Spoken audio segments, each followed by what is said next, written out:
Welcome everyone to the Adversity to Advantage podcast. Finally, I have got the lovely Geoff McDonald on my podcast. I feel like we should just celebrate for just having you here. That's all I need. Welcome to the show. Thank you, Petra. I mean, and there's no need for a drum roll. I don't know why we just have found it so difficult to get this in the diary. But I'm delighted to be chatting to you today. It's so great to have you here. Now, we've obviously crossed paths within the mental health space. We've spoken at similar events, or I've been an attendee, or whatever. We've crossed paths quite a bit, which is why I've tried to get you on the show. But you're a busy man. It's hard to pin you down. Yeah, well, a sense of purpose takes you to people and to places you could never, ever imagine. And Isn't that true? Isn't that true? You can just could you have mapped out that this is what your life would be, I don't know, 3-5 years ago? No ways. And no way. We would have thought such a rewarding part of my life right now was actually catalyzed by real tragedy in many ways, so it's all very ironic as well that I feel such a deep sense of purpose to the work that I do, but it was all catalyzed by a tragedy a couple of years ago. Yeah, and I guess we've realized, and I've done, over 130 interviews now, trying to capture that theme of why is it that some of us need the tragedy or the something to disrupt our almost like blinkered lives and sort of wake us up to the possibilities and the exciting roller coaster that I know that you've been on. Give us a little bit of context just to what was life before the tragedy. So what was fulfilling then, or what were you doing in your life? Yeah, I mean, the life before the tragedy was, it was good. Like everybody's lives, there were ups and downs. I had my own significant down, I suppose real down in 2008 when I was diagnosed with anxiety-fueled depression, which meant, I was working for Unilever at the time, and, I had to take 3 months off work. I was doing a really senior role in HR and woke up one night with a panic attack. And that was the beginning of a 3 month period of having to be at home and dealing with anxiety-fueled depression. And what was because I know you're South African, what was your knowledge or education or understanding around panic attacks, mental health stuff growing up? Was there any? Absolutely none whatsoever. Okay. So, when I have the panic attack, I kind of think to myself, I'm having a heart attack. My understanding of the words depression and anxiety, I often use this depression. My understanding back in 2008 was kind of I'm an Arsenal supporter. I support Arsenal football team, and we get 2/3 into every season and we think we're going to win the league, and then the last third the wheels fall off, and I turn to my wife and say, I'm depressed about this Arsenal football team. Yeah. Or I'd get up on a Saturday morning and I want to go for a bike ride and it's pouring with rain outside, and I would say, I'm depressed because it's raining outside. So using depressed for sad or disappointed. Yeah. That was my kind of, that was my sense of depression and anxiety and panic attacks. Never experienced anything like that in my life before. No, but what really saved my life during that time was my ability to talk. I was determined not to be burdened by the stigma that was associated with anxiety and depression. And this is back in 2008. But that ability to be able to just talk, to tell my family, to tell some of my friends, to tell my employer, it saved my life. What brought it on? So what sort of was that lead up, 6 months or 3 months, or I don't know?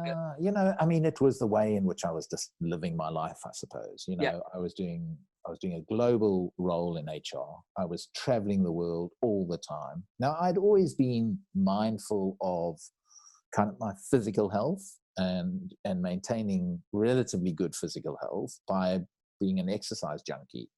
I wasn't good at sleeping. I wasn't good at recovering. And my nutrition probably wasn't as good as it should be, because I kind of thought I'm exercising so much so I can eat and drink all this crap. I'm guilty of that. I'll have the Easter egg and then do the HIIT class. Yeah, exactly. That's Exactly. balance, right? Yeah, exactly. And You're so, a stressful job. look, but I'm not going to say that was, I mean, yes, I had a very stressful job. I was traveling the world. I was on airplanes all the time. I wasn't sleeping as well as I should. And at the same time, we, in 2008, we made a decision that we would localize in the UK. I'd been an expat with Unilever for a long time. I'd saved a lot of money, put a lot of money in the bank, and suddenly it was, no, we're going to make our roots in the UK. That means I need to buy a property, take all this money that I had saved, which I felt so secure about, and stick it into a property, and so I think it was a combination of that lifestyle I was leading, together with localizing in this country, together with kind of not feeling that as financially secure as I would have, and I think it was just all of these things that hit me at the same time. And yes, at the time, there was a stressful piece of work that I was doing, but I'm not going to say that it was just that. I think it was a combination of those things that I've just described. And maybe the work and the particular project that I was doing was the final straw that broke the camel's back. Tipped it over the edge in a way. I love how you started with lifestyle, because it's easier for us to blame the job or blame the thing. But actually, if we're taking responsibility for our own balance, talking, nutrition, like all of the other things. Absolutely. You talk a lot about the logical thing about how our physical health and mental health are connected, right? Which is just so obvious. Our brain is attached to our body, but is so often separated, right? Like they've got anxiety and they're not, they have a physical health thing. It's part of my challenge to workplaces right now and boardrooms that I'm in and executive teams. I say to them, you know what? You've spent billions in health and safety. Guess what? All the money's gone to safety. And just try and explain to me, why do you want to keep people physically safe at work, but you don't want to keep them emotionally and mentally safe? So you're telling me that they leave their emotions and their cognitive ability at the door when they walk in, and the only bit of safety that you're interested in is keeping them physically safe. We're not separated. I walk into the door with my emotions, with my cognitive ability. And so why don't you want to keep me safe as a whole person rather than just physically safe? And do you feel people are getting that when you map it out in a different perspective? Yeah, people, my narrative, as you know, Petra, for the last 6 or 7 years, I've been very much campaigning and being an activist and helping organizations break the stigma of mental ill health in their workplaces. But over the last year or 18 months, that narrative has shifted to more, how do you see the health of your people, or why don't you see the health and the well-being of your people as a strategic priority in your business? Because I can tell you, if you've got healthy people, they will perform. Well, guess what? COVID-19 is proving that 100% right. Isn't it? It's unbelievable. Your and my time has come. COVID-19, and I'm going to send you this wonderful podcast for you to listen to afterwards. But talk about, if you haven't got healthy employees, what happens to workplaces all over the world. And so hopefully, in answering your question, bit of what we were saying earlier, why does it take some crisis before we kind of wake up and realize what's important? And I think that I think more and more companies will begin to view the health of their people more as a strategic priority, or at least stick it on their risk matrix and make sure that they are investing the right amount of money to mitigate the risk, rather than say, oh, I've had a well-being week and now we've ticked the box and we can move on.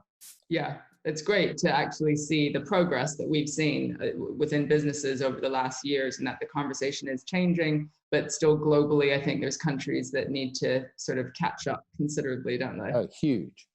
And, some are still at the kind of just breaking the stigma. Yeah. But others, like I think Australia, Canada, to some extent ourselves, who are actually beginning to move the health and well-being to a board agenda item. Yeah, it's exciting actually to be part of this conversation now, to finally be taken seriously and for people to get it. Yeah. So talk us through, what was it like being told that you had anxiety-fueled depression? It was an absolute shock. Was it? You know me. I'm not what? Geoff McDonald suffering from depression? You're a get on with it kind of guy. Yeah, and also, I often say that, I mean, when I first moved to this country, I'd been here for 2 years, and people used to tell me about this thing called SAD. And I Oh, used to say, yes. what SAD? Tell me, what's that? And they used to say, oh, seasonal effects disorder. And I used to think, okay, tell me more. What's seasonal effects disorder? And then they would say, no, it's the weather. It can influence your mood. And I remember I used to think to myself, what a load of crap. What a load of crap. The weather influence your mood? Just man, Piers Morgan, you'd say, just man up, you snowflake. I mean, that was kind of, that was where I was at. And now suddenly here I am, told by a doctor, and in many ways it was hugely liberating to actually have, to get a kind of diagnosis which kind of said that that's what you're suffering from. But wow, I would never in a million years have thought that I would experience anxiety fueled depression. But also, it sounds like you've been on a success track, Unilever, you've been a masculine dude who's trying for security and finances are important and that sort of thing. What was it like to almost, for that 3 months, you said for 3 months you kind of didn't work or you had to take time off, that sort of thing, to just deal with or become accustomed to or like let go of work? Like, what was that 3 months like? That 3 months was very painful. Yeah. Very, very painful. I mean, I was completely self-absorbed in those 3 months, completely, and that's why I was so lucky to have all these people around me to support me. I mean, as I often say, the only thing that saved my life in those 3 months was knowing that I was loved. Talk about the power of love. Yeah. Talk about the power of love. I can tell you, knowing that I was loved by so many people is what kept me going in my darkest moments. So in those 3 months, I struggled with the impatience of the illness. I was so desperate to get better quickly, but I couldn't. I just had to let this pass in its right time. There was a sense of feeling shameful that I was now on some kind of medication that I was having to take to look after to stabilize me and to look after to help me improve my mental health. As I say, the self-absorption and just being completely absorbed in myself and wishing that this would disappear and it would go. And I don't know, experiencing it. I mean, there's a strange thing. It's got a kind of rhythm to it. As I used to get to about 2:00 of an afternoon, I'd start feeling absolutely fine, and I'd get to the evening and I would be feeling my good old normal self. And I used to remember I'd then get into bed, put my head on the pillow, and I'd lie there and just wish that when I wake up the next morning, I'll feel like I was feeling. And I'd wake up the next morning and I would feel anxious and depressed and sad. And I just remember, when I was beginning to get better, there were those days that I would wake up and I would feel okay. But then maybe I'd have 2 days feeling horrible, but I just knew I could see some light at the end of the tunnel. I think the other really important thing that I learned during that time was the importance of taking accountability to get myself better. It was so important, Petra. I had to, and I can't remember when it actually happened, but I remember one night it was pouring with rain. It was pouring with rain. It was freezing because I was diagnosed in a January. So this must have been February time, pouring with rain, cold. You know what February is like in this time. And I was sitting inside. It was about 6:00. And I just thought to myself, I am getting up and I'm going to go for a run. And I think, I put my running kit on. It was pouring with rain outside. And I just went for that run. And in many ways, I think that was the turning point where I kind of said, no point in sitting around and being self-absorbed and waiting to get better. I have to take some accountability now to try and, enhance my health. Yeah, and that's such a powerful point because so many of the people I've interviewed, but for myself as well, it's that initial being stuck in the victim spot of like, oh, this is being done to me. It's not fair. If only this, we can get complainy and be like, oh, it feels like it's from the outside, looking in, rather than going, actually, let me educate myself. Let me test some things, and they're not always going to work, and they sometimes are going to work, and then you find the thing. But I also love that you said sometimes you have to wait for it to run its course, because sometimes you can be doing the things, but you're still going to wake up that way, right? And feel the feeling. Were there moments where you just thought, fucking hell, this is never going to end? Oh, absolutely. And as I say, and not only that it's not going to end, but moments of it's not going to end. I'm so self-absorbed. I'm so reliant on all these other people. You know what? They'll all be better off without me. And you have those very profound suicidal thoughts. And you have kids as well, didn't you? Yeah. So Anna at the time was, I mean, she was 10 and Jennifer was 13. Yeah. But I remember when I got back from the doctor and I told Anna, I'm not well. And I mean, they're so perceptive. And she was 10 at the time. And she said to me, Dad, I've noticed the last couple of weeks that your battery has gone flat. Oh, what good language around it. Yeah. Just wonderful. But I'll never forget that. But yeah, and it was those dark moments and just thinking this is not going to pass. And, I'm a burden to everybody. So maybe life's not worth living. And as I say, I was so lucky that I could talk because I just felt love all around me. And it was just knowing how much I was loved that just kept me going. And one of the things I love in seeing your talks and your message that you put out on stage in companies is using boldly that word love as a white male, and saying, actually, we need to love our people. And it's actually that connection, closeness, empathy that is the thing that supports good mental health and productivity and all the rest of it. And people, why do you think people just don't use that word in the corporate setting? Well, it's kind of soft, fluffy. I can't get away with it like you can. Yeah, it's soft and it's fluffy and it's kind of feminine and or it's not macho and it doesn't kind of fit that sort of corporate culture. But wow, I think it's probably the most powerful emotion. And how many songs have been sung about the power of love? And in fact, in COVID-19 now, we are beginning to see how powerful it is. We are, as a society, we're beginning to collaborate with one another more. Business, governments, NGOs, communities are coming together. They're supporting, they're helping one another. Bosses are being more compassionate with their people. I mean, it's just amazing in many ways. Well, and there's science behind this now. I don't know if you watch any of Dr. Joe Dispenza's work or his books, but he talks about neuroscience and they measure energy and the love and gratitude energies actually heighten what possibility, productivity, manifestation, like all this stuff. I mean, I find that fascinating to note that producing or supporting the love energy and gratitude and those sorts of things actually change things around us, Absolutely. Absolutely. It's pretty cool. So talk us through, so you got those 3 months, you're now finding maybe a little bit of acceptance because that's often the cycle that happens. You're taking a bit of accountability for exercise and learning to do some of the things to shake it up and switch it. What was it like returning to work, I guess? And what was the transition to now being this Geoff McDonald who's like standing on street corners telling everyone how it should be? So sweet.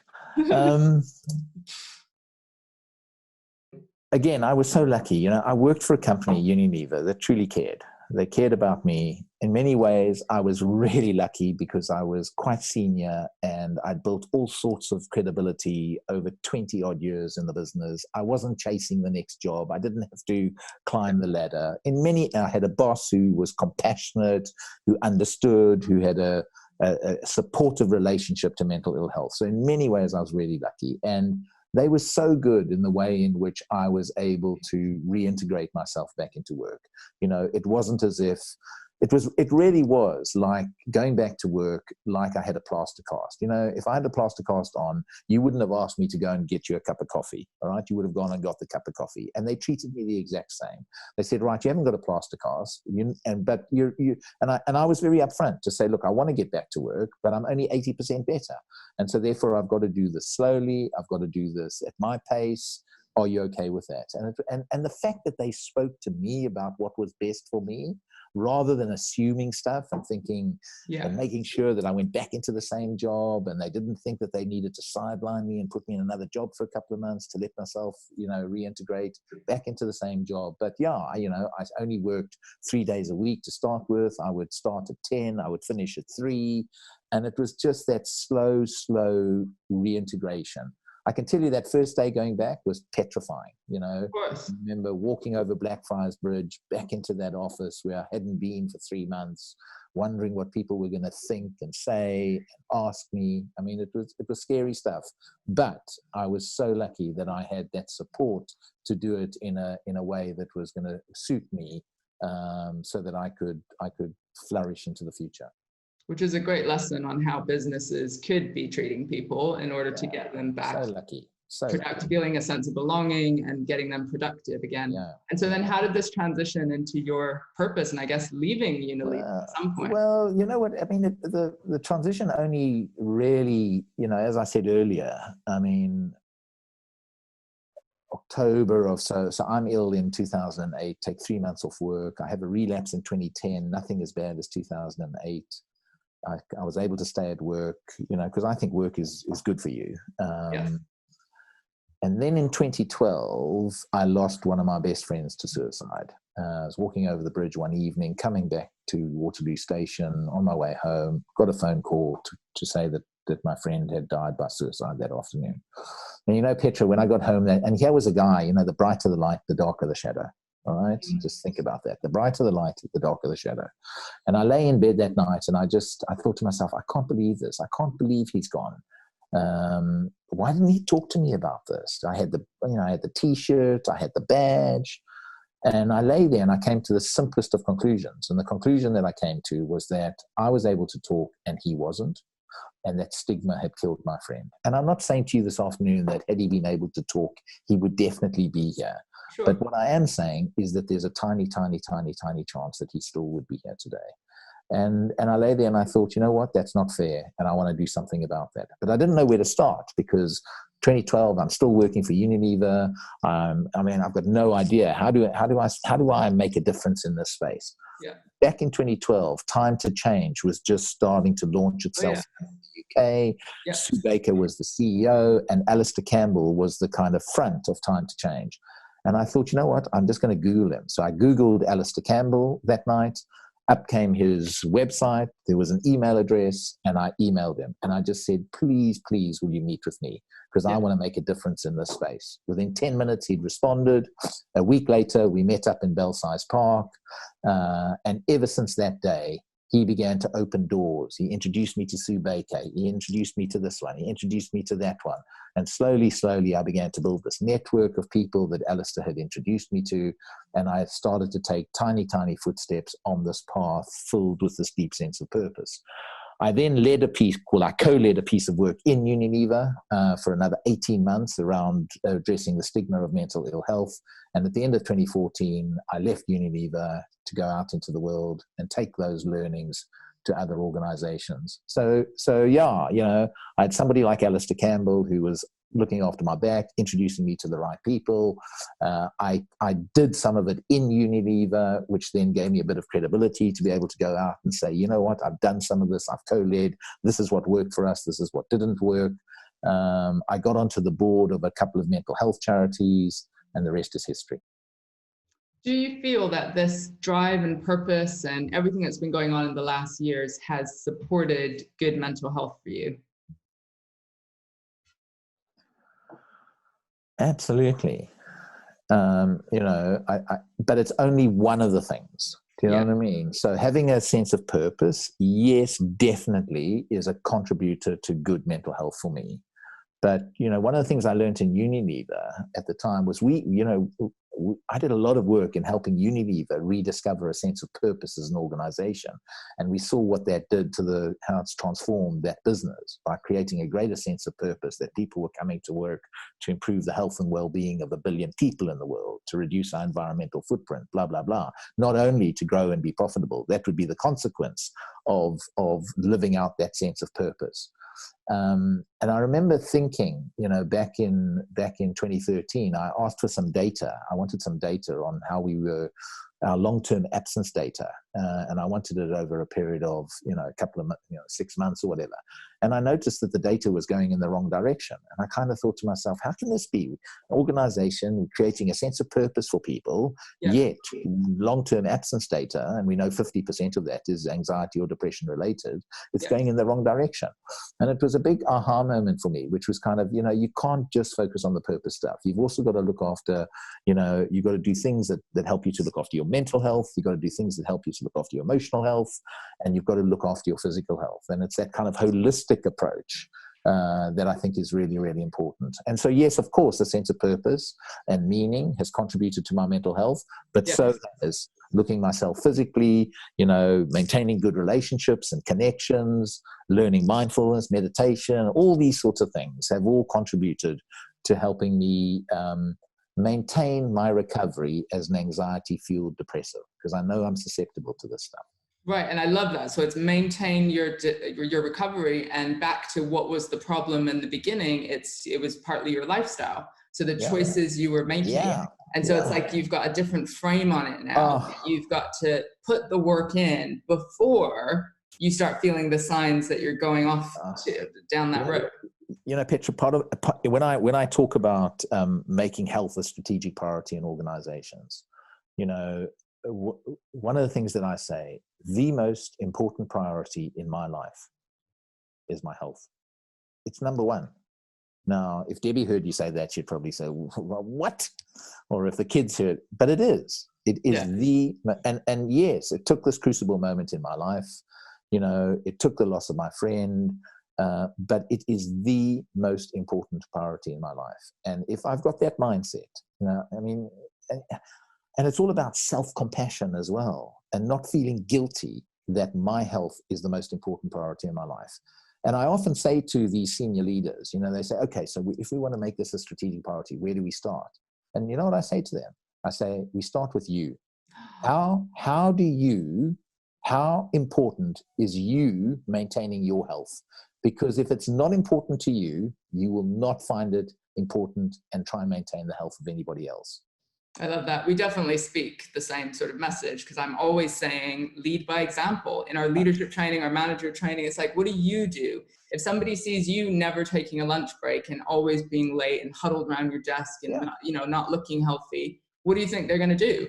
It's like, well, I've got kids as well. They follow what we do, not what we say, right? Yeah. But if you can't, and I like to take it to an emotional level, which is kind of saying, if you can't care for your own health, you can't care for anybody else's health. You know what I mean? If you can't show self-care, you won't show care to anybody else. And so for me, that, as you said, that mindset shift that has taken place, where this is the most important. I cannot pour from an empty cup. Absolutely. And so you obviously have to maintain it. What challenges do you face at the moment, or what's still tough for you? Because I kind of know that life doesn't do the perfect hero's journey of it was hard and now it's good. That's why I actually say I am recovering. Every single day I work on my recovery as an anxiety-fueled depressive. And I have days, I sometimes still have weeks where I feel very anxious. But hey, guess what? I've learned how to manage those thoughts. I've learned to be more accepting of my feelings rather than trying to fight them. I used to try and fight those feelings and get rid of them. And now I accept them and kind of think, you know what, at least I can feel this. And by feeling this, it allows me to know what the opposite and to really appreciate the opposite. So anxious, I can really feel it. Calm, wow, I can sure appreciate contentment and being calm. So yeah, I mean, I still have some of those challenges that I manage. But yeah, and of course, because I travel as much as I do now, and my work is taking me all over the place. I mean, then getting the time to do a bit of my exercise, making sure that I am sleeping well enough, making sure that I am still connecting with friends, family. I mean, that's difficult when you are, when your routine changes. In a bit of that sort of that rat race of trying to get out there and save the world, as it were. Well, and also entrepreneurship, achievement, consulting. It's like you're the person who has to do everything. There's stress involved. Am I doing the right? But there's a lot there. I know we don't have that much time left. Before I ask my final question, Where can people find you if they want to get you involved in their own companies or see your work? They can probably find me on LinkedIn. Yeah. But also, Petra, somebody said to me a couple of years ago, they said, Geoff, you've got all this information in your head. Why don't you create a website? And I kind of thought, what? No ways. Geoff McDonald, a website? I mean, that's Yeah, it is. No ways. Anyway, I eventually did do one. So if people want to get hold of me, you can have a look at my website. It's geoffmcdonald.co.uk, or they can get me on LinkedIn. Perfect. Well, we'll add that into the show notes so people can just click on and it'll just be easy. Yeah. And finally, I know you're doing webinars like I am, specific to remote working and the anxiety levels around COVID-19 and the world that we're in. Do you have any advice for leaders and managers of companies within this new normal? I'm going to end on two messages. Okay. So the first message is, just in terms of leaders, I think what leaders have got to be doing now is, number one, they've got to be instilling trust in their people.